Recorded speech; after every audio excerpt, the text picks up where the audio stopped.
Okay, so we've mentioned we've got the adjustment at 25 degrees. Now the chisel flat against the guide. When you're honing, don't put it in the centre and just grind away.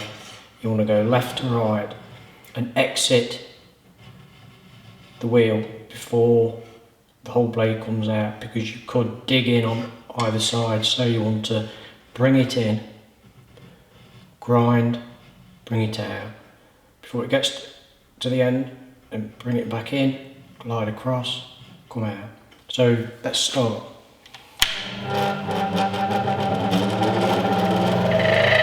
Let your wheel get up to speed.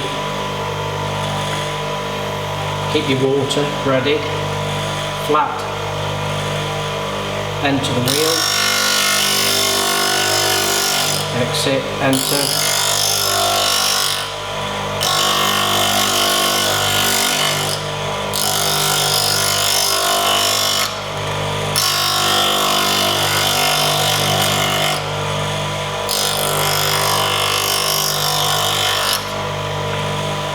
Keep it cool, don't let it overheat.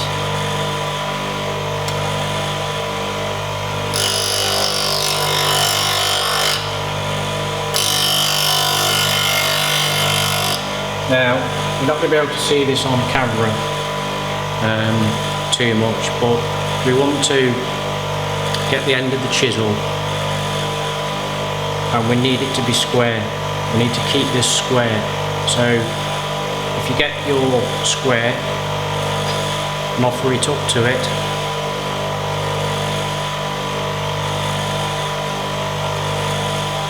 and we need to check that we've kept that end nice and square. And I can see that on one side it's slightly lower. You'll see this as you're doing it. Keep it cool.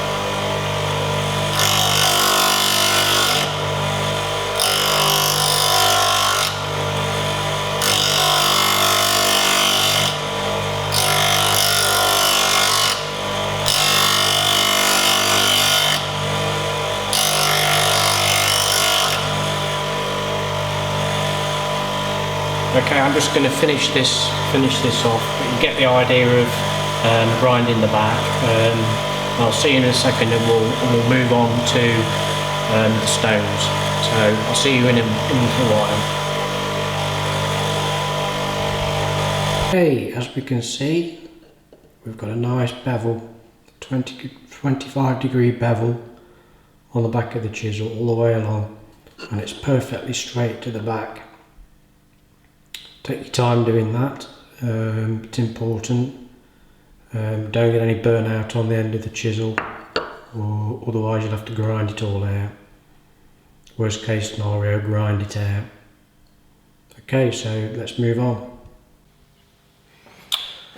Alrighty, so now that we've got our back straight, we're going to move on to onto the stone. First thing that we need to do is get our stone flat. Okay, so you can see on the side we've got a 8,000 grit and 1,000 grit. We're going to start on the 1,000 grit and we're going to create the secondary bevel, which is 29 degrees. But the first thing we need to do is we need to make sure, as I mentioned, the stones need to be flat. So your chisel's flat. If you've got a hollow in the stone, then you're never ever gonna have a flat chisel. And these stones do wear quickly. So the first thing that we're going to do is we've got our wet and dry paper, as we've mentioned, this one being 180 grit. Place it on the glass, which is nice and flat. We find our water, which I've got no idea where it is. Here it is. Okay, we spray some water on there. And we'll start with 1,000 grit. Pressure all over.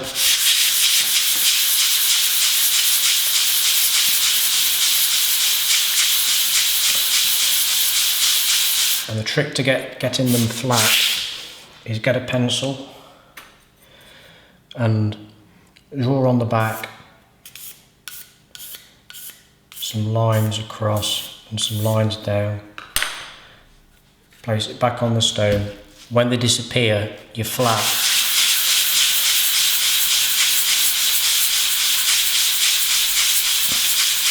Now this method does take a little bit longer. Okay, as we can see, we're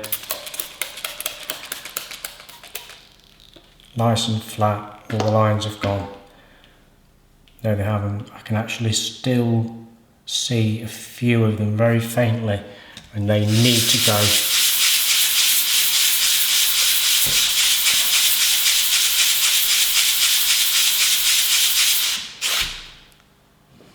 Okay, they're gone. Let's swap over now and do the same on our 8000 grit.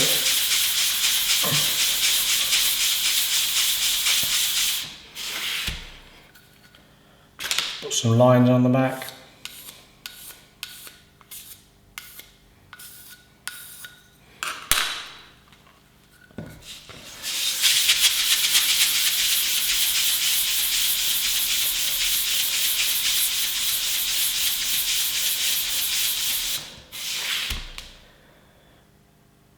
I think we're there.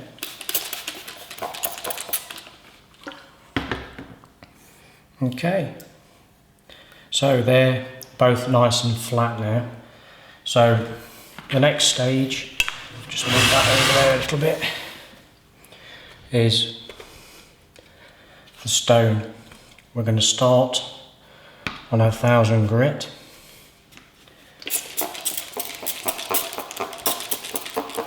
Keep the stone wet,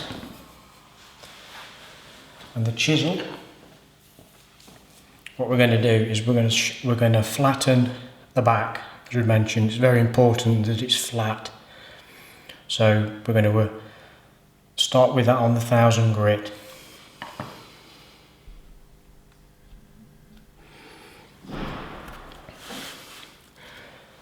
Okay, place the chisel. Always put the chisel on the side. Don't go like that because you'll dig holes in your stone, which you don't want. So always place it down on the edge of and then push it down, and you want even pressure with your fingers. Now what I tend to do is, because you're not polishing, you don't need to polish up here. You don't need to bring it all the way over here. So I'm going to work on this half of the stone and then turn the stone. So let's just do this and start that on.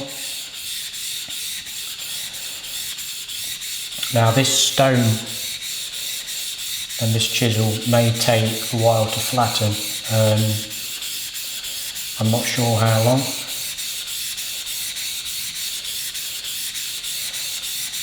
Even pressure, don't dig in too hard. 1000 stone is very coarse, so you should be fine. Let's turn it round. Get even wear on the stone. Helps you when you come to reflattening your stone.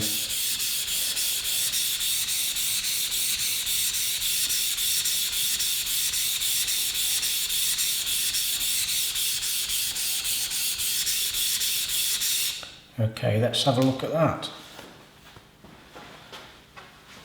Keep a rag with you and clean the end off. Now, there is a lot of work on this to do. If you can see, it's hardly touched it. There's only a few scratch marks in the stone at the minute. So it's going to need a lot of work by the looks of it. We'll go on. Sometimes a back, if it's an old chisel, can take you a couple of hours to get it truly flat and get a polished finish on it. But once you've done that, that's it. You'll never need to go back and do it again, unless you use your chisels a lot and you go all the way down past, you know, the first couple of inches. But let's just do a little bit more. Keep your stone wet.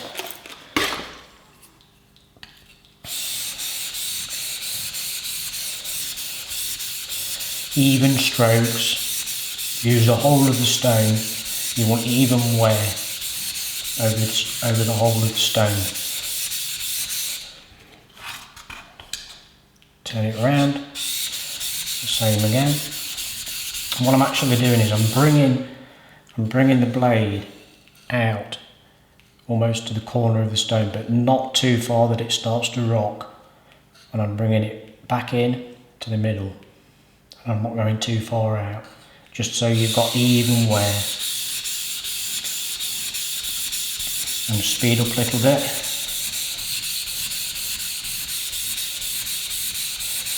Let's just have a quick look at that. Now we're starting to get a little bit of a better finish. Only a little bit, but it does need a lot of work, so you need to keep going. We'll do a few more and then we'll flatten the stone again, because this back is especially important. You don't want any hollows in your stone. Although we're using all the stone, the very far outside surfaces, we're almost creating a hollow in the middle of the stone.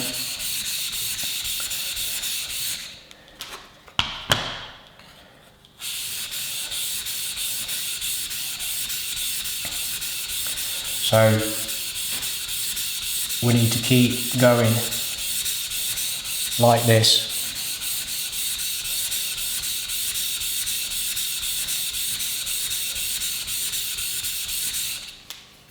Let's have a look.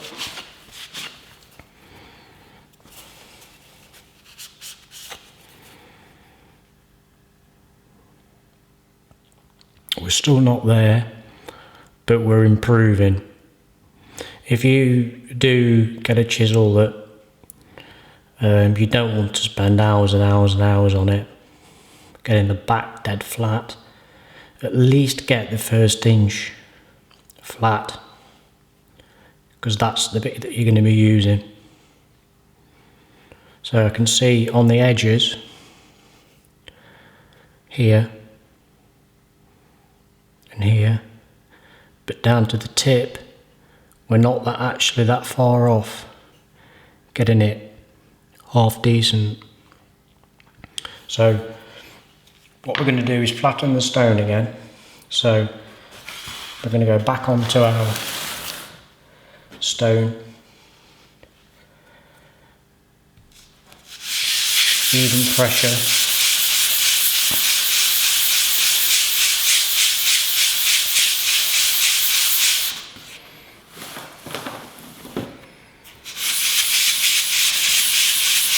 Use your whole hand on top of the stone,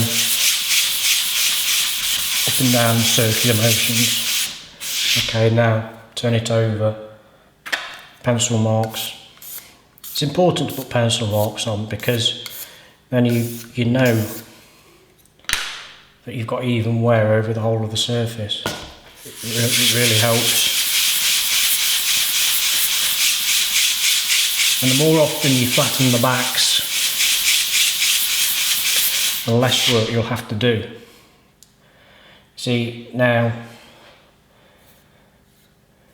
I don't know whether you can see this, but we've still got some pencil marks. And as I'd mentioned, we weren't working to this outside face, because a chisel would have fallen off the end. So as I mentioned, you've actually created a hollow in the stone, actually on these edges here. So back to the stone.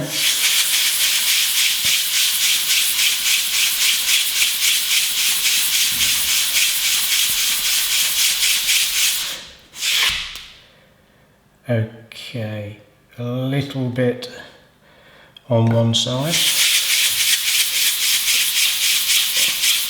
Obviously, I mean, I'm doing this as an alternative. I use a diamond lapping stone most of the time for flattening the stones. It's quicker, it's sharper, but if you've not got the money to spend on one, because you can go into the, you know, you're talking £100 for something half decent, you can do with some sandpaper, £2.99 from your local store. You'll still get your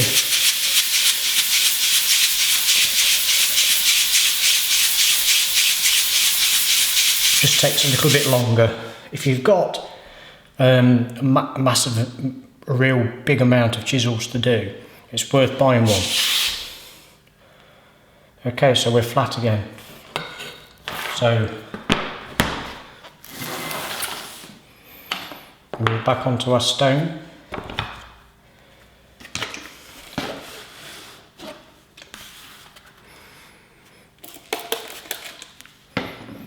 Okay, and we'll carry on from the middle all the way up and down the stone.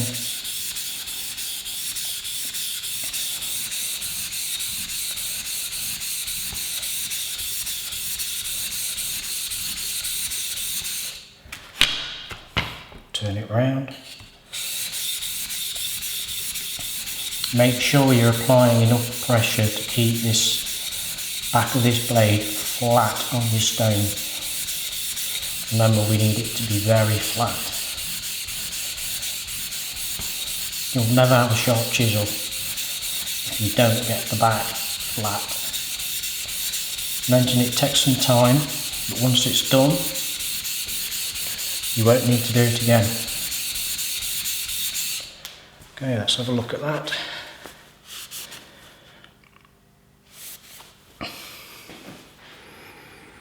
Now, as you can see, we've got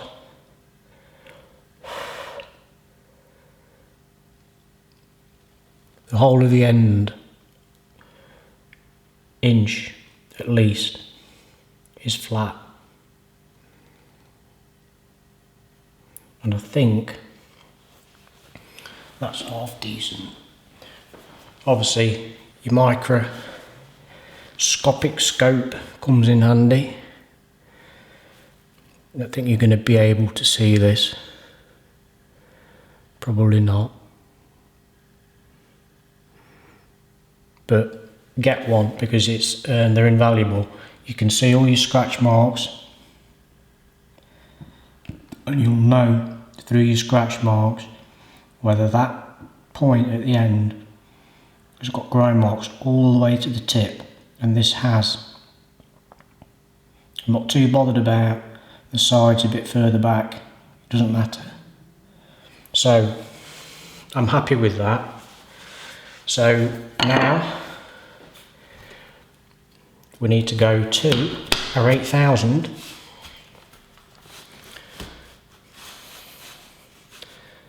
and do the same thing. Okay, some water on the stone.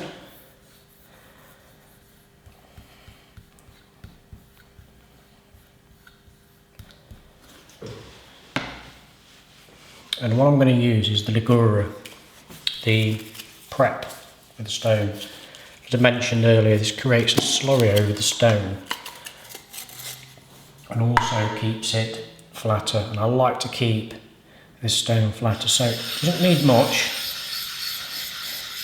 Just a circular motion over the whole of the stone, and that's all you need. Okay, so we're doing exactly the same thing with this stone now as we did on the 1000 stone. So starting in the middle, full pressure, all the way up and down. You'll notice when you move from the 1000 up to the 8000, your stone will go black almost instantly, because you're polishing it now, so it's getting rid of all the traces of all the cutting that you've done. Turn the stone, keep it wet. Remember, don't dig in, drop it on, push down, apply pressure, start moving.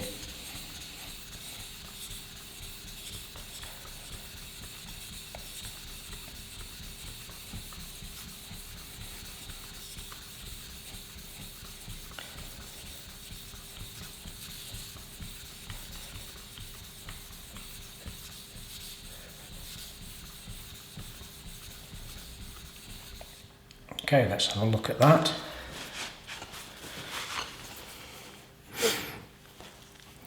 As you can see already in the light, we're getting a shine, a nice shine on the end. You can see that, and we're polishing it. We're giving it a good polish, and I can still see some scratches on the tip from the 1000 grit. And ideally you want to get those out. Sometimes if you can afford the stones, it's nice to go from the 1000 to a 4000. It just helps getting rid of the scratches. Let's just do a few more, and then I'm going to flatten the stone again, because the last thing you want is having a nice flat 1000 stone, getting it nice and flat, coming to your 8000 and rushing, creating a huge hollow in it and messing it up. Remember to use both sides of the stone.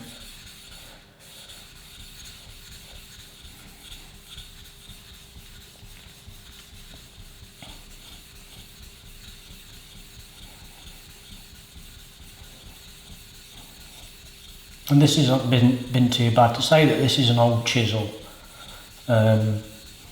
obviously checking that first couple of inches of the back it's got no bend and twist in it. It's going to make your job a lot easier. Obviously when you get onto the bigger, wider chisels, it's going to make it a bit more difficult. This isn't a very large chisel. So let's have a look at the back of that then now. Let's see how we're getting on with that.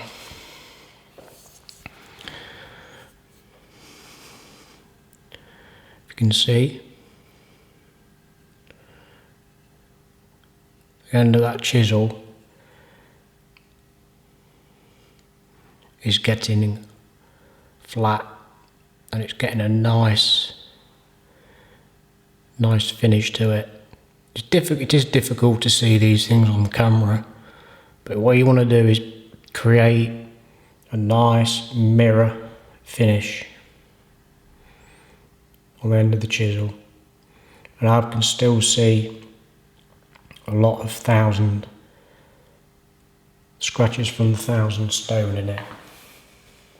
You could stop there if you wanted to, but I like to just go that little bit further.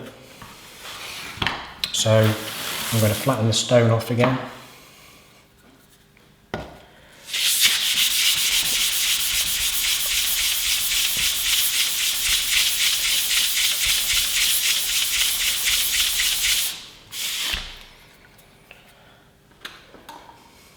Pencil lines.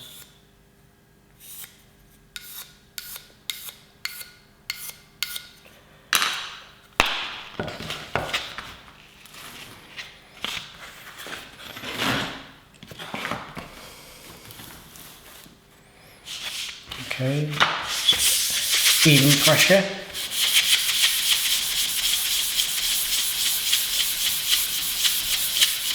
And get rid of those pencil lines.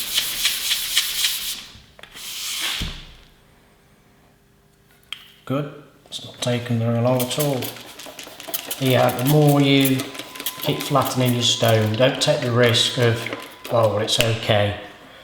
If you've got a hollow in it and you don't know, that hollow's going to get bigger and bigger. I remember the first time I bought a stone, I did exactly that. I'm going to use the Ligura again.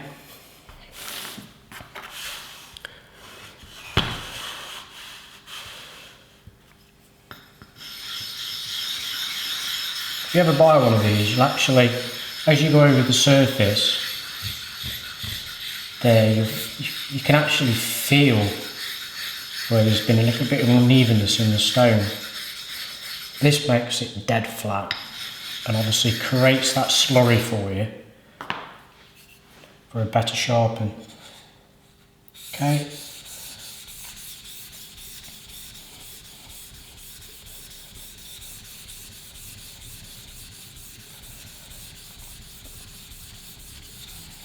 And remember, on this 8,000 stone, the pressure that you're applying is you don't need to apply too much pressure. Don't go overboard with it, because it only takes a slip for you to dig into the stone.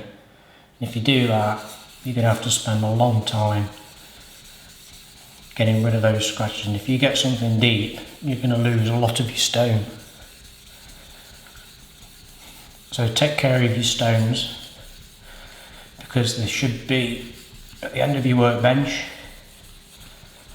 ready to sharpen. And you should be sharpening pretty often if you're doing a lot of woodworking. Okay, I'm going to have a look at that. Remember to keep your rag handy. I'm wiping it down with a rag. If we can see that.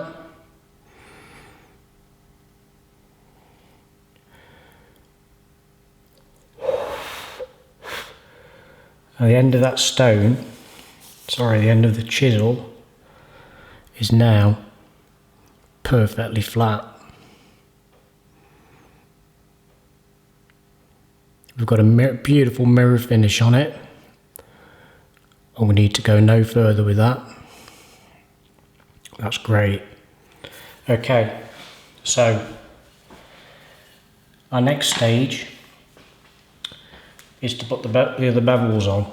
And as you remember, we're now going to put the secondary bevel on the stone. First thing, flatten the 1,000 stone. I know this is repetitive, but keeping your stones flat is so important.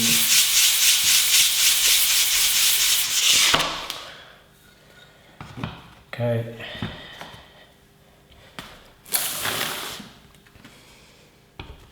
Okay, so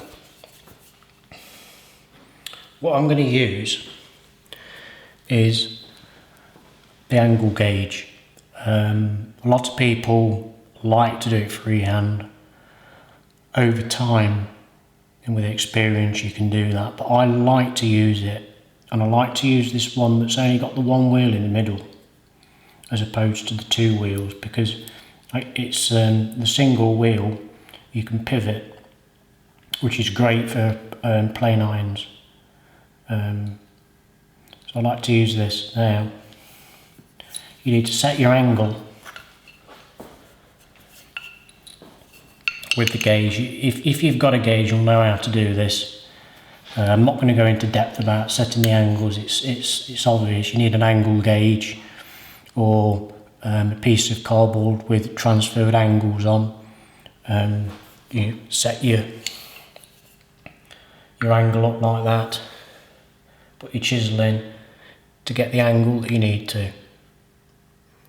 Okay, so with this one, we simply place it in, and if you make a note of your angle, the distance from the tip of the blade to here will be a certain amount on every different angle that you set. So if you make a note of that, when it comes to resharpening, you can just slot it in, measure from the tip to here, this point, and you know that you'll have the right angle.